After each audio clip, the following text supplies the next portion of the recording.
as the crow flies on the Vance Crow podcast. Spencer Wells, welcome back to the podcast. It's good to talk to you again, Vance. It's been a week or so, and a lot of shit has happened in the meantime. So you are in Indonesia. Where are you right now? I'm in Lombok, Indonesia. So if you know Indonesian geography, 17,000 islands, long archipelago. It's the fourth most populous nation in the world. And Lombok is the island just to the east of Bali, if anybody's ever been there on vacation. So we are just across the strait. We look across every evening at sunset, and we see the sun going down over Gunung Agung, which is the large volcano to the northern part of Bali. So that's where we are. So last time we spoke, everything was hypothetical. Not everything, but there were a lot of lockdowns happening. People were moving into shelter in place in a big way. And you were the first person that I had spoken with that had compared coronavirus to the Black Plague. Now, a week and a half in, do you still think of it in those stark of terms now that we've seen the data in the world? Yeah, I do. I think that the data has really borne that prediction out, unfortunately. And listen, I just want to go on the record as saying I don't take pleasure in making these negative, scary prognostications. I want the best for everybody. And the reason I am so active on social media, on Twitter in particular, about all of this stuff is because I want people to be able to save themselves, you know? And so, you know, the UK central bank said that this is going to be the worst downturn, not since the Depression, but since the dawn of the industrial era 300 years ago. You know, it's... What? Yeah. When did they say that? Like, one of the things that I love about your Twitter feed is that it is international. You know, last time when we were talking, you said something to the effect of the Americans are just reading American news and that American news is only focused on America. And it dawned on me that you were right. I thought I had this really global perspective. So I started trying to dice in international news. But the thing that you're talking about with the European Central Bank or the Bank of England, like none of that is getting through as far as my media. I know. I mean, listen, if you just follow the New York Times and the Wall Street Journal, those are my two primary U.S. news sources. You're getting, you know, a little bit of the picture, but you're not getting the whole picture. And even the story in the U.S. is not being told properly, I think, in some of those news sources. You know, those of us who are political centrists realize that the New York Times is pretty far to the left and the Wall Street Journal is pretty far to the right. And so they have their own takes on things. And, you know, so to get a more rational view, like check out the Straits Times, the newspaper of record in Singapore. Singapore is arguably the best governed country in the freaking world. And their newspaper is amazing. Like they have stories on every country in the world about this whole thing. So give me the lay of the land. It is April 22nd, April 23rd. It's Thursday, April 23rd. It's a Ramadan here in the largest Islamic Muslim country in the world, in Indonesia. The sun went down about 3 hours ago, and there was the call to prayer. And so we are well into Ramadan now, which is going to change the whole complexion of this in the Islamic world, not only here, but obviously in India and Pakistan and Afghanistan and the Middle East and other places. Yeah, so it's the evening of the 23rd here. So I lived with an Afghani man during Ramadan before. I've spent quite a bit of time with people from the Middle East. For people that don't know, why does Ramadan shift the way that people will interact or be a big deal with regards to this virus?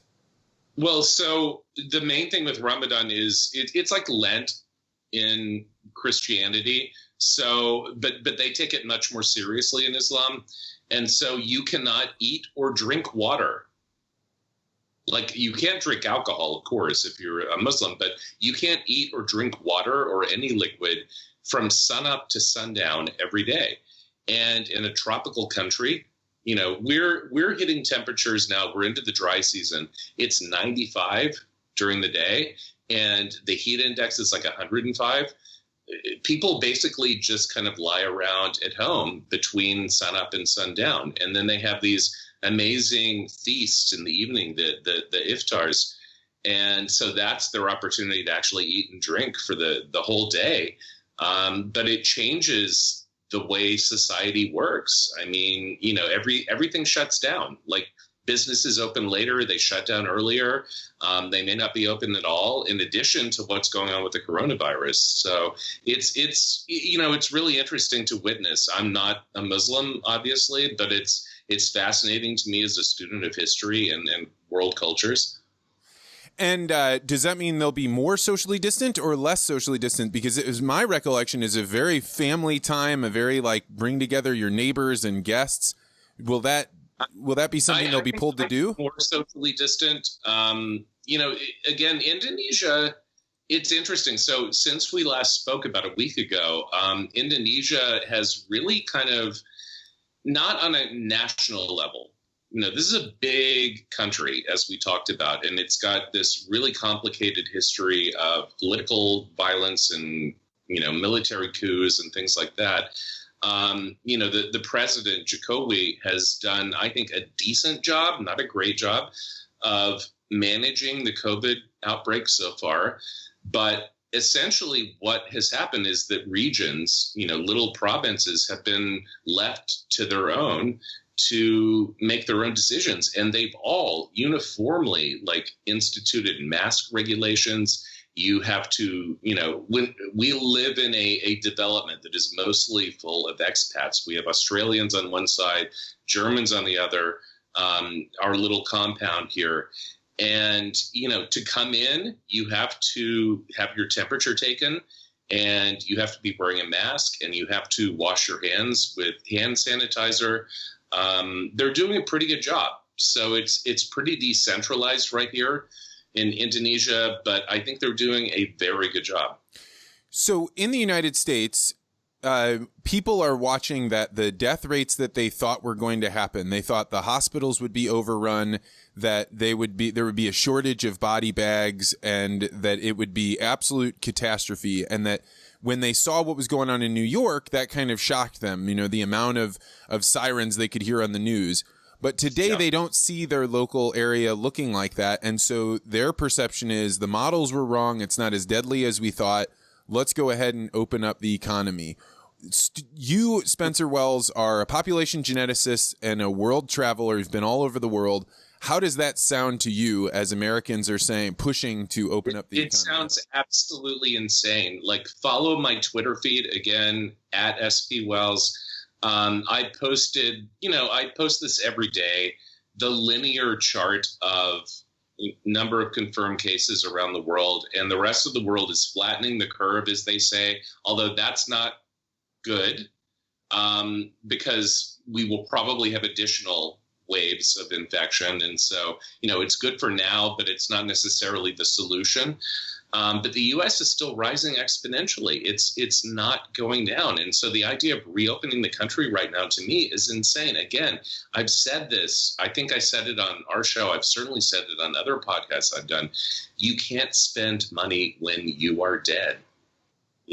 So the desire to reopen the economy, I get it. Okay, again, I'm a small business owner. I want to reopen the economy as well. But you can't spend that money if you're dead. What are happening to your businesses right now? You have a nightclub, you have a genetics company. How are your businesses faring? Well, so our genetics company, we are just about to relaunch as a 501c3. We were granted that status last fall, so we're a nonprofit now. So we've, essentially dumped all of the assets, the, knowledge, the people, et cetera, into the nonprofit, and we're a think tank now. And so that's in good shape. We actually have some partnerships that we'll be announcing later this spring. In terms of the nightclub, we're doing okay. Antone's is an icon in the Austin scene, and people want to support it. They want to support the musicians. They want to support the staff. And so we are maintaining our salaried staff. and trying to keep everybody employed and, safe. That, we have Antone's Radio. So if you go to antones.com, you'll see announcements about every show we have recorded over the last 5 years, 3 years worth of, 300 high definition sound recordings. And we're basically playing them live on Facebook every Friday night at 8 p.m. Austin time. This is a really interesting time because it's a challenge being a business owner, but it also presents amazing opportunities for people who can innovate. And that's what we're trying to do. Yeah, that's one of the things. So after you told me that this was like the Black Plague, I want to just give you a description of how I responded to that. So we left our interview and I posted it as quickly as I could. And then I went upstairs and my wife and I made the decision that we were going to order everything that we thought we would need for the pregnancy that might be difficult to get. And so we ordered cribs and car seat and anything that we thought might have trouble getting through the borders or being transported. And then we slowed down. We got everything that we needed and then started being more patient. I noticed that a bunch of my science friends and family members reacted really positive to me putting that out there, because I think up until I had spoken with you, they had thought that I was not very clear or not very taking it as seriously as they were, even though I was bunkered in my house. But then I went to look up the Black Plague, and that's where you're talking about. So what did you discover about the Black Plague, Vance? So there's downsides and upsides. That it lasted over 2 centuries. So this is an interesting thing that the first round of major Black Plague, as far as I have heard, lasted about 2 years, and it really leveled the entire playing field. It took the aristocracy and the peasants and it killed everybody equally. And once it got into your town or community, it made it so you weren't really able to travel. You couldn't just hop up and go to another town. People wouldn't accept you. It also wiped out 25% of the population or more, depending on who you talk to and what your boundaries are on that. No one's calling for that level of death. The last major outbreak was in London in 1666, which was a couple of centuries after it first broke out in the 13th century. Interesting that it's 666. I won't go into biblical allegories, but it's fascinating that those numbers pop up from time to time in various places. But yeah, so over the course of the entire Black Plague pandemic in Europe, around half of Europeans were killed. They died. But coming out of that, we have the Renaissance. And so this is my hope with what's going on now, is that these are really difficult times and nobody wants to be where we are right now. But the hope for the future is that we come out of this stronger. We come out of this with more resolution about what's important in life and a resolution to rebuild society in a more positive way. Just to stop you, you really think that level of death is possible in the U.S. from coronavirus? No. We're not going to see 50% killed. Absolutely not. This is the first wave that's going through right now. The second wave, as the CDC director said yesterday, could be more deadly. I think it probably will be more deadly. It'll come in the fall. We're going to go through a series of waves, but nowhere near 50% of the population will die. This is not a killer on the level of Ebola and Black Plague.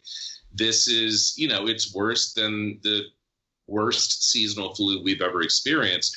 But the important thing is that it is disrupting society in a way that nobody has ever experienced in recent historical memory. I'm not even talking about the 1918 pandemic, whatever. That's a sidebar. This is way more intense in terms of social destruction and economic destruction. And that is, that's what is most interesting to me now, because listen, most people who get this are not going to die. Most people aren't even symptomatic, from the serological studies that are being done now on large scales in Southern California, Germany, and places like that. so this is not a major killer like Ebola or Black Plague, but it is utterly disruptive to the entire social order of the world. And, we're all seeing that. And is that because of the way that people reacted? Like, was there any way to stop the amount of social disruption that there is right now, or it was inevitable? No, because when you have a new pandemic that erupts like this, especially one that's mutating rapidly as the virus is, which is why it's going to be so difficult to develop a vaccine, I would argue impossible in the near term, at least, for the next 5 or 10 years. But, with a new virus, with a new zoonotic outbreak like this, like, you don't know what's going to happen. And that's why everybody has to lock down. And that's why people are freaking out justifiably. Like, you don't know if it's the next Black Plague. You don't know if this is the next HIV epidemic or Ebola or whatever the hell it is. I mean, and the things we're discovering about the way this virus attacks our biology, attacks our brains. If you're male, it attacks your testicles and may make you infertile. I mean, the stuff that's coming out is just crazy. And so, of course, no one wants to catch this.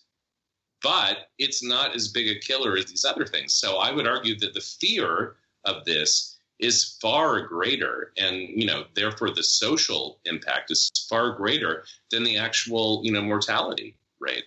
So let's talk about this mutation of the virus. This is something that I heard early on, and then it kind of went away. And now I'm hearing people talk about there are different strains. Some are more deadly than others. In fact, I think I heard that from you. So how should we think about how this virus mutates and if there'll be multiple coronaviruses?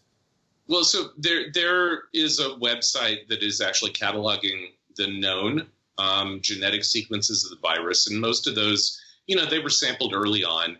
The way things happen in any rapidly expanding population is that mutations kind of fan out. So you get mutations on mutations on mutations, and you get this kind of tree that kind of fans out like that based on mutational differences. If the rate of asymptomatic infection is as high as I think it is, and as the early data shows that it is, I've said that there could be 1 billion people infected worldwide by the end of the summer. 1 billion people infected with an RNA virus means that the number of possible genetic variants in that viral genome is going to be enormous. Like, no, I mean, what we are seeing right now from the analyses of viral genome variation is literally a tiny little ice cube on the edge of a massive iceberg. And we don't know how big that iceberg is, but we have a sense that it's really scary. And we're in the Titanic, and we're about to hit it. Good Lord, man. You have a way with, I think, with articulating the danger of it, because the biggest challenge is right now I wake up in St. Louis, Missouri. I look out the window. It's bright. It's sunny. I can go outside and exercise. I can get some work done. It doesn't seem to be that crazy to me. And then I watch people talking about the fact that they're running out of money or that they're afraid they're going to have to go stand in food lines. So the fear of this iceberg relative to friends losing their jobs, people accepting layoffs is, I think a rational person says, are we sure? Go ahead. That heterogeneity in people's experiences, that is what will lead to bad decision making, in my opinion. If we don't have clear direction from the very top that understands exactly how serious this is to the most vulnerable people in the country, one of the things to come out of all of the infections in New York is that we know that obesity is the major factor in whether people have to be hospitalized. America's approaching 50% obesity right now. This year we're supposed to hit something close to 50%.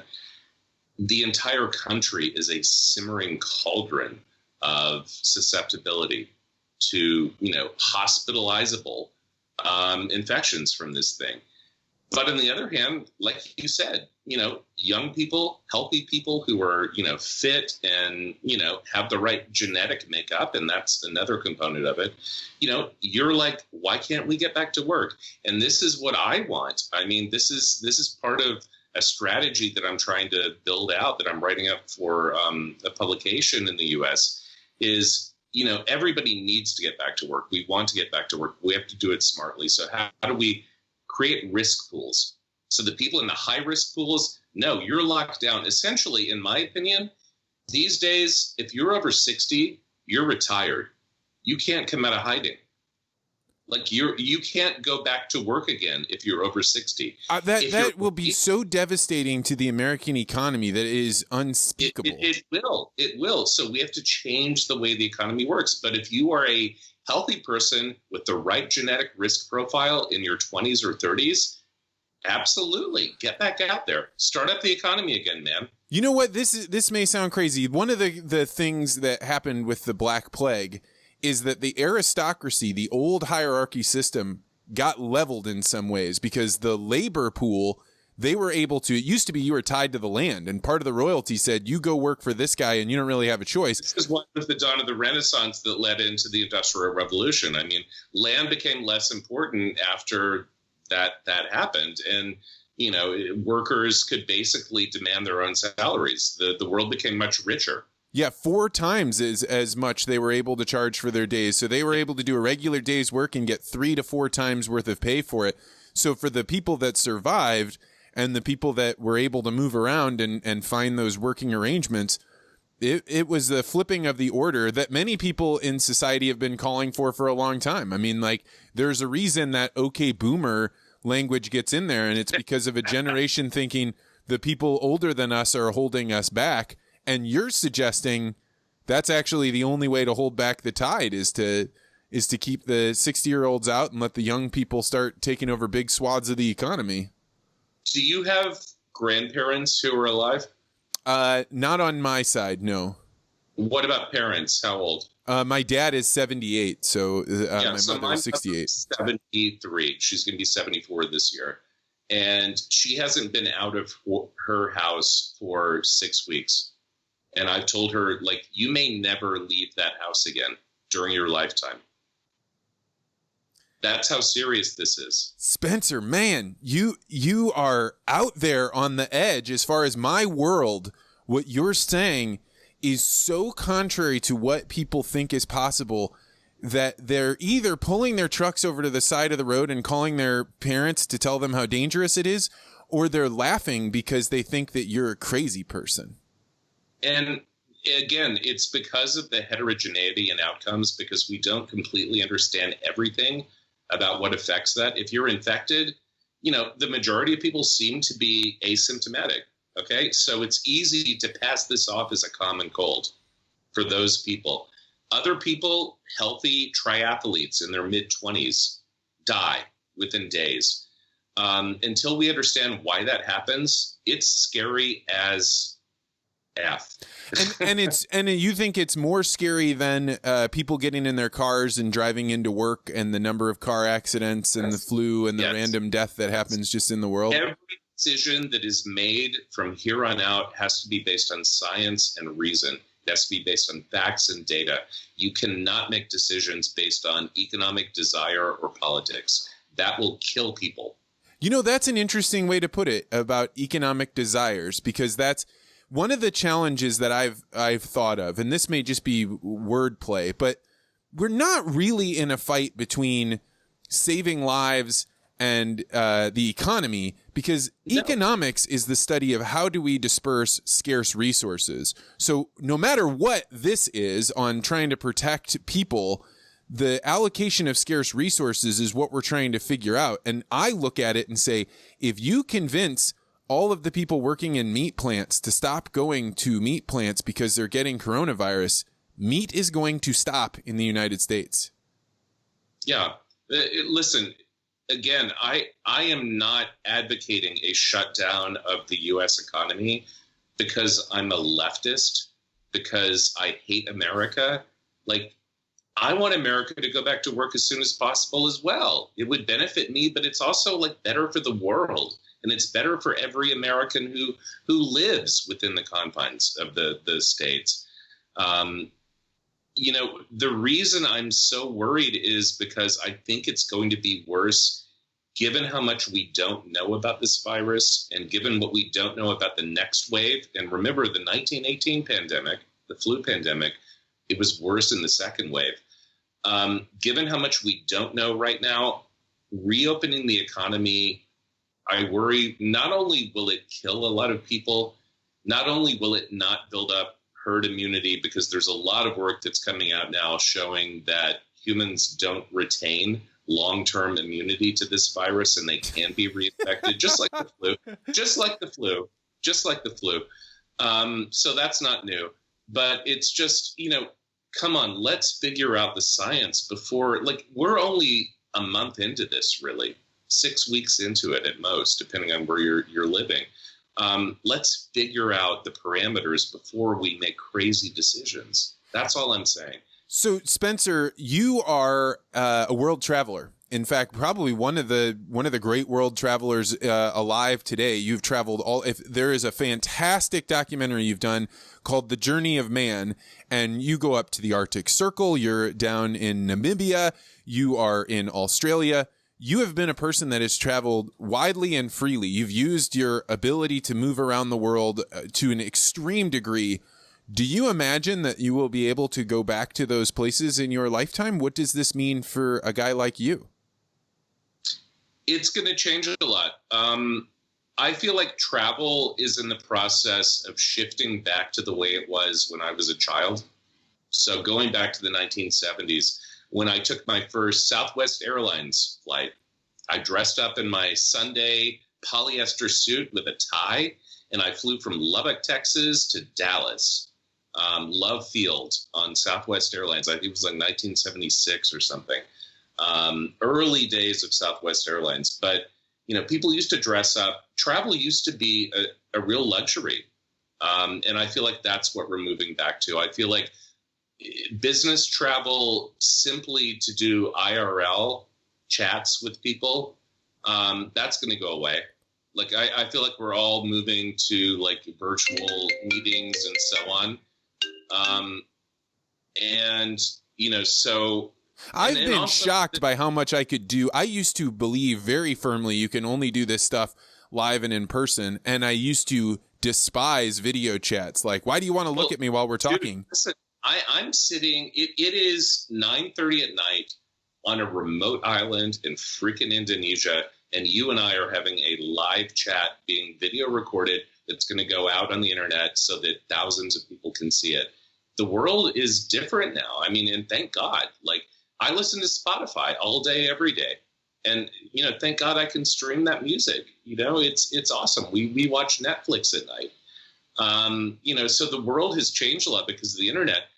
But in terms of in real life travel, I feel like a lot of the middle is going to be carved out. I feel like cruises, Disney cruises and whatever else it might be, those are going to go away. I mean, do you know anybody who's booking a cruise right now?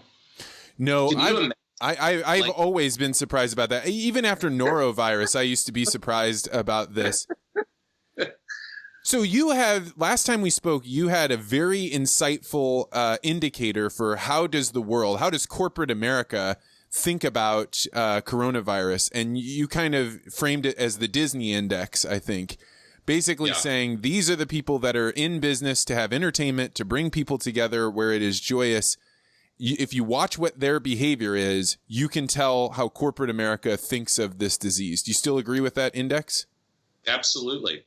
Yeah. I mean, watch what is going to happen with Disney. I mean, we're now about 2 weeks out from their quarterly earnings call. It's going to be a bloodbath. I mean, The thing about large corporations is they don't release information that openly until they have to. But everything that's coming out, 75,000 people laid off at the theme parks and senior executives taking pay cuts and complaining about it, it's going to be really scary. And this is just the beginning of it. Like, they're not going to be reopening theme parks on June 1st. If you believe that, you are delusional.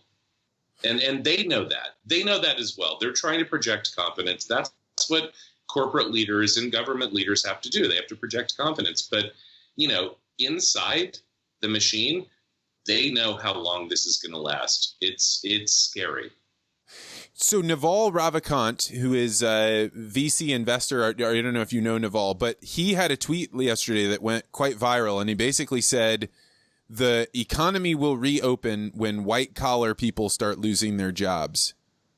What do you think about that? White-collar people are already losing their jobs. Listen, white-collar people were losing their jobs before this ever happened. I mean, do you know that the value of a JD, a law degree, has gone down enormously in the last 10 years. You probably read about this, but, associates at major law firms being replaced by AI. This is a major issue in America. Doctors, arguably AI can do a better job of reading radiographs than physicians can. I think what the virus is doing is it's serving as an accelerant to things that were happening in society more broadly anyway. And, one of the things that I think the government's going to have to step up and, take on is UBI, Universal Basic Income, really the solution in the future? Because it might be. Honestly, like, if people are starving to death and rioting in the streets, maybe it's better to pay everybody $2,000 a month just so they can buy food and not fucking freak out, which is what's going to happen if we don't do something like that. Man, that is literally the scariest thing that you could say to me, is that UBI, because I see that as the obvious step towards communism. And so I see that and think, I think kulaks. I've lived in the former Soviet Union. It's a shithole. Okay. I don't want to go there, but society is we are heading back toward 1917 right now. Not 1918 with the flu pandemic, 1917 with the communist revolution. That is where things are headed right now. So, and I interviewed a guy last night. I interviewed a guy last night who runs a business, and he was talking about how much pressure there was on from his employees to lay them off because they could make more money on unemployment than they have ever made before. And they were talking about, I now have thousands of dollars in my bank account. I've never had this much money before. And he's saying, look, if my guys get laid off, the economy still kind of goes, but no more fiber. There's a whole bunch of things that don't happen. But if other companies like sewage treatment is shut down, we're talking about disease will spread on a scale that we've never seen before. So I fear this idea of incentivizing people not to work. And I say that while not having to go out into the economy. I do too. Listen, societies go through stages in their life cycles. And Europe is in its old age. Okay. So something like UBI makes a lot of sense in a place like Europe or Japan, which is also in its old age. The United States has always been a young, striving country where entrepreneurship and youth and new ideas have been valued, and UBI will destroy that. It will. It just will. You can't take the same concept and apply it equally to all societies. The U.S. is inherently a different society. Will it get to the point where we need UBI? Possibly. But I mean, this is beyond my ability as kind of an amateur economist / sociologist.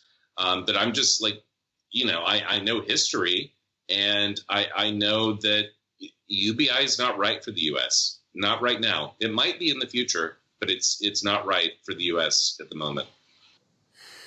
How are you seeing other countries deal with this, both good and bad, that we might not be seeing because we're in the U.S., focused on U.S. media?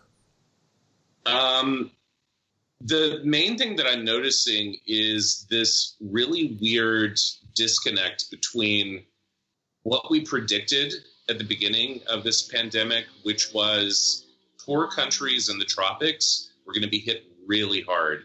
And rich countries in the north, in Europe and America, were going to be better able to deal with it. In fact, it's been the exact opposite. And I think there are interesting factors that come into play there, and I'm exploring some of them. I'm looking at the correlation between peanut allergies and confirmed infections and so on, i.e. people who grow up poorer are exposed to more antigens and their immune systems are healthier and maybe they're better able to fight it off. We know from Chinese data, and, I'm sure everybody is suspicious, as I am, of a lot of the Chinese data that's coming out. But, if you live your life outside in a tropical breeze, the way we do here in Indonesia, you're 18 times less likely to catch it from someone who's standing next to you than if you're in a cubicle in an office space. I think those things are really interesting because essentially if they're true, it means the virus is kind of tailored to kill people in the rich northern world, i.e. Europe and America. In addition to that, they're killing the heavy-set diabetes people in the world and the older people. In addition to the obesity predisposition and diabetics and everything else. I think this is part of a once every few centuries reset from the Western hegemony, European, American geopolitical and economic superiority, moving back into Asia, down to the East and the South. It's something that's been happening for a while. The Economist has done charts on this. And, I've read The Economist since I was 20 years old. I feel like Asia is just going to come out of this smelling better than Europe and America will. So are you moving investments from America into the Asian markets? I've already done it. Wow. Yeah. This has been a tough call for me because you've got to make decisions, and you could make a decision to fill up your freezer with meat, have a tangible asset that you can eat. You could say, well, I think the U.S. is the strongest naval power and ultimately shipping comes down to navies, so I'm going to bring it back to the U.S. You could say, I'm just going to take money off of the table right now because the stock market seems to have held. Like, there just seems to be so many options, and depending on who I talk to... Can I just say, again, I am not beating up on the U.S. My earliest male Wells ancestor, spelled with a second E, W-E-L-L-E-S, was one of the first governors of Connecticut in the 1650s, okay? One of his descendants founded Wells Fargo and American Express. My family have been brigadier generals. They've graduated from West Point. They died fighting off Nazis at Monte Cassino in Italy. My wife's family, she's Morse. So her great-great-great-great-great-great-great uncle created the Morse code. And her great-great-grandfather founded Pebble Beach and developed the entire Monterey Peninsula. We have a huge familial investment in making the U.S. great, okay? We love the United States. I am very unhappy with the choices that are being made by our leaders right now. Tell me more. I agree. I saw your tweet thread on that. And you're a genealogist and a population geneticist, so you do care about family lines quite a bit. And I thought that was a very interesting way to show, I love it, but now I'm going to criticize it. We have to separate love of America from love of politicians. And we have poor choices in office right now. You could argue that at a different time in history, these politicians might be good choices. I personally don't think they are, but that's debatable. But at this point in history, dealing with this big a crisis, the biggest crisis that this country has ever encountered, probably greater than the Civil War, okay?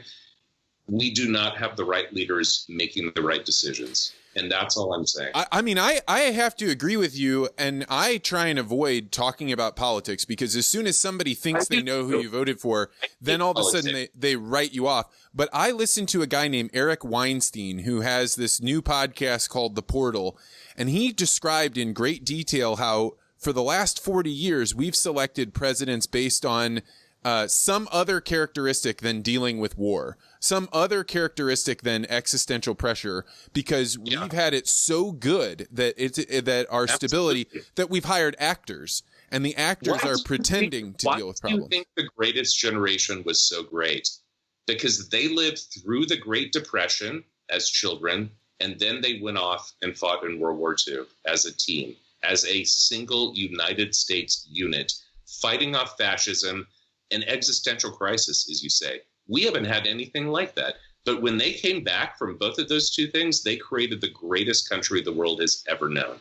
The United States from 1950 to about 1970 was literally the greatest country in the history of the world.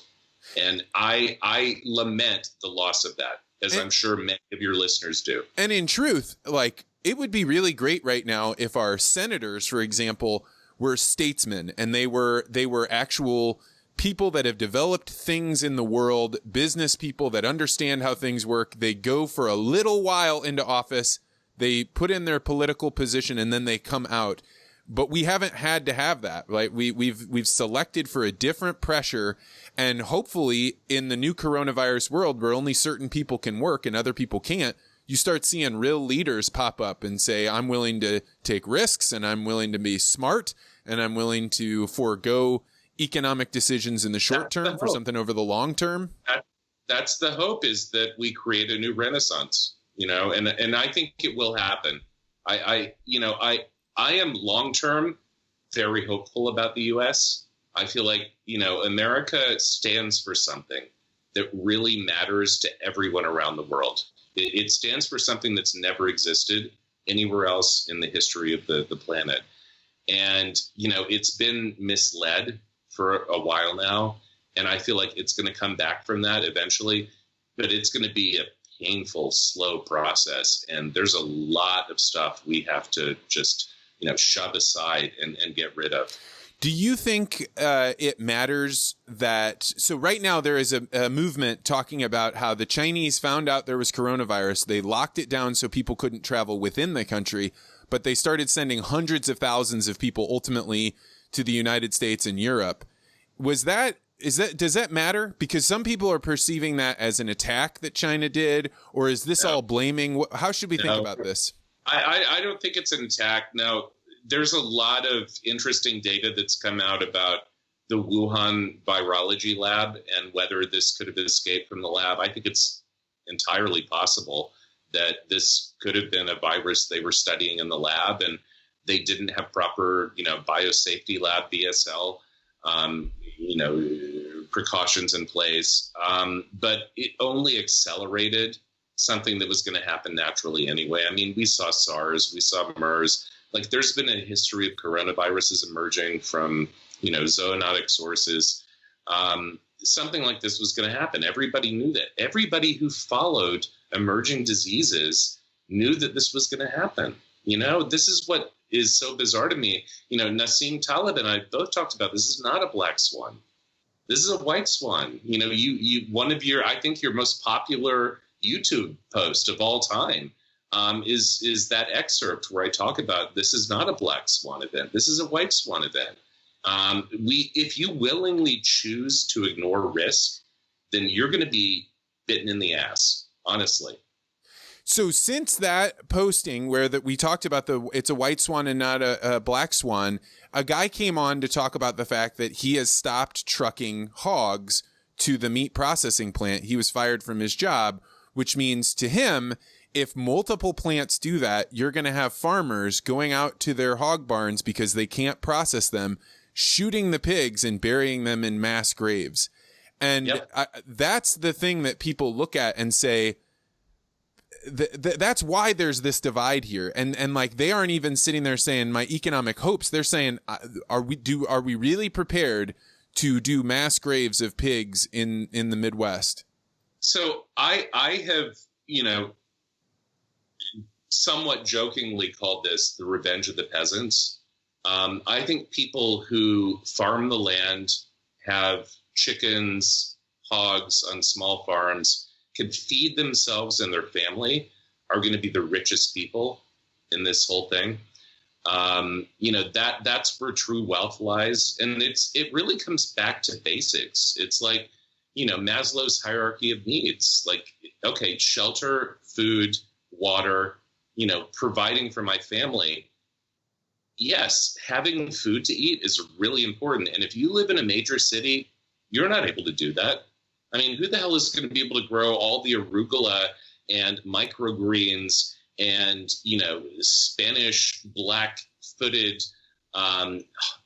pork that, you eat at a bar in Brooklyn, in New York City? It's not going to happen. It all has to be imported, and it's all created by farmers. So farmers are the backbone of all of this, and people forget that.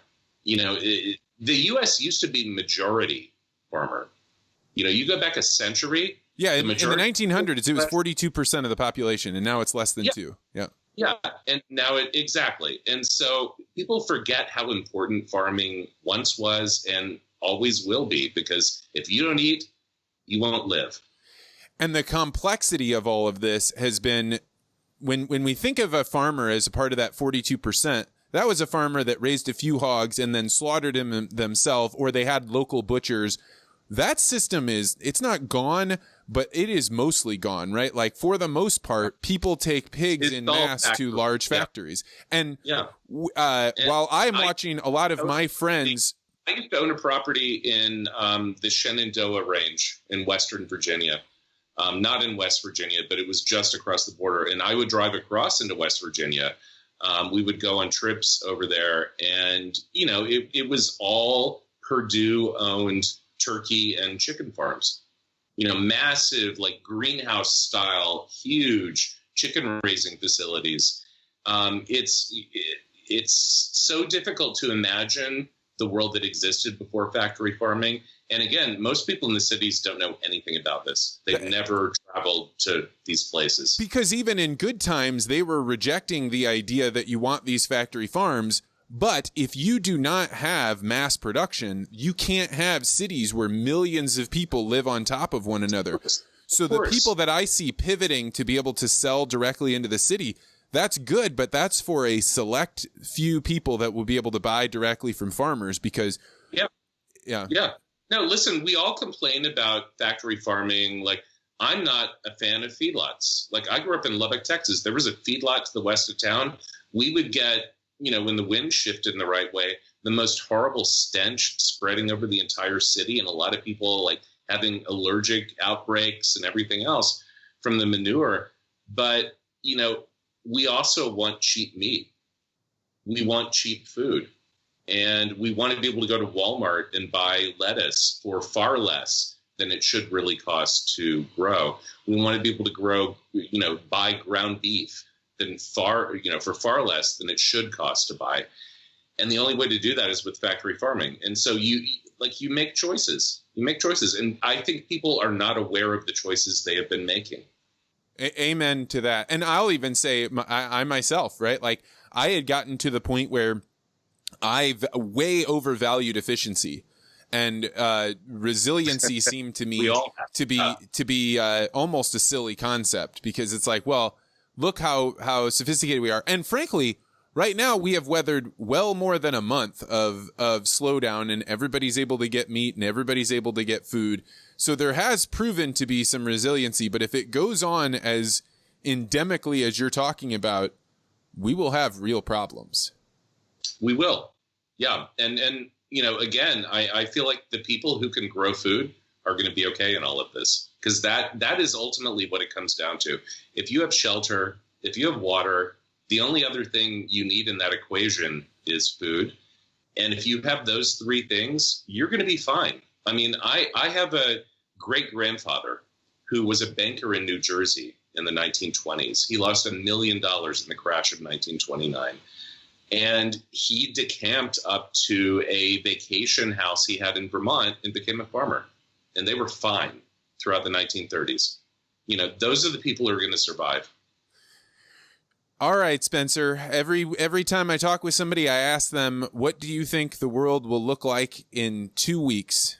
What do you think from Indonesia? I think things are going to be okay here in Indonesia. I'm concerned about the decision making in the U.S. and the push to get things back on track economically. As we've just been talking about, farmers are more important than stockbrokers in the world in the grand scheme of things. And, let the farmers make decisions. Don't let the people playing the stock market make the decisions about opening up the economy.